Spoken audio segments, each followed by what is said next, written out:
Food can be so many things. It can remind you of your childhood or a favourite family member. It can bring people together and it can be something to share. It can also be something to be feared. Food phobias are very real and very terrifying. They can cause sufferers serious anxiety and depression, and they can manifest a whole host of physical symptoms. There's a surprising number of food-related fears common enough that they've been given clinical names. Let's talk about food fear.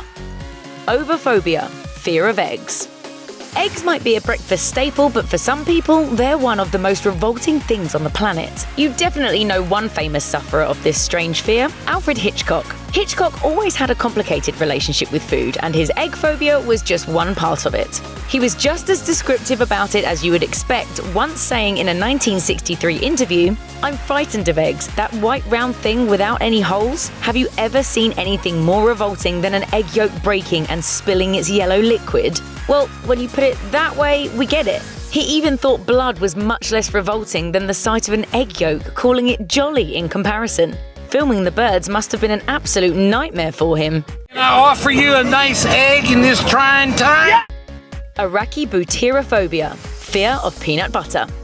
Arachibutyrophobia isn't just the fear of peanut butter, it's more specifically the fear of peanut butter that sticks to the roof of your mouth. That's weirdly specific, but it's actually a sub-fear of pseudodysphagia, a fear of choking. Depending on the circumstances, this one can manifest in a number of ways. Some people might be perfectly fine with other peanutty substances like peanut-based sauce or peanut butter donuts, while others might be so terrified of peanut butter's potential for choking, they start to avoid other non-sticky foods like peanut butter ice cream. It's theorized this phobia might be aggravated by the prevalence of peanut allergies, as even hearing about related hazards can make a phobia worse. There's also the chance a phobia sufferer once had a bad peanut butter experience as a child, as a high number of childhood choking incidents do involve PB&J sandwiches. Delicious and deadly? Unfortunately.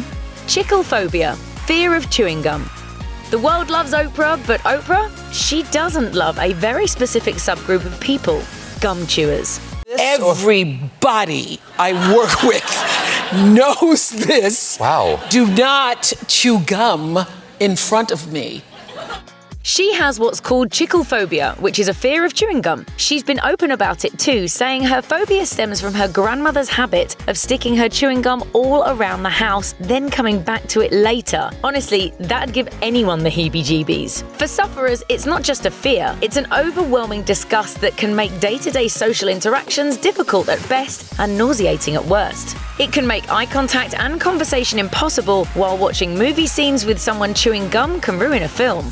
And visiting candy factories? Forget it. Kautaliophobia, fear of spoons. Liam Payne from One Direction might be the most famous person to have a real problem with spoons. It's a fear called kautaliophobia, and he's spoken publicly about this very weird thing. He'll hold them, but he doesn't like eating with them if the spoon in question isn't his personal spoon. After he told the story about how his fear started with a childhood punishment, it's easy to see why he's terrified of them. Would misbehave, you would have to do the washing up at lunchtime as a chore. Really? And I washed so many dirty spoons. I can't do this. No word on how he feels about soup, but sporks, they're almost just as bad. That's just weird. Why are we mixing up? Carnophobia, fear of meat. The term carnophobia comes from the Latin word carnalis, which means fleshy. Even if meat doesn't make you cringe, that word certainly will. It's not just eating meat that creeps out a carnophobe, it's every aspect of the industry. This particular food fear has been on the rise with increasing awareness of animal rights and slaughterhouse practices, and it's no joke either. It goes way beyond just opting to be a vegetarian or vegan. Those suffering from it can also be nauseated or disgusted by just the smell of meat cooking nearby. And imagine how debilitating that might be. Carnivals, fairs, after-work drinks and appetizers, game day parties, all potentially terrifying. It's a fear that can cause serious social problems. Magirochophobia, fear of cooking. Magirocophobia can occur in varying degrees. And while it's technically the fear of cooking, it's only considered a proper phobia when it interferes with a person's ability or motivation to cook. Sufferers are commonly worried about things like making people sick with their food, making something completely inedible, or hurting themselves in the cooking process. Complicated recipes can cause some major fear too, while others might fear specific things about cooking, like making desserts, cooking for a large group, or serving extended family. You might have a mild form of it if you're the type who reads cookbooks but still regularly resorts to the same old because it's easier. Unchecked, it can be suffocating, but fortunately, this is one fear you can face and overcome a little bit at a time.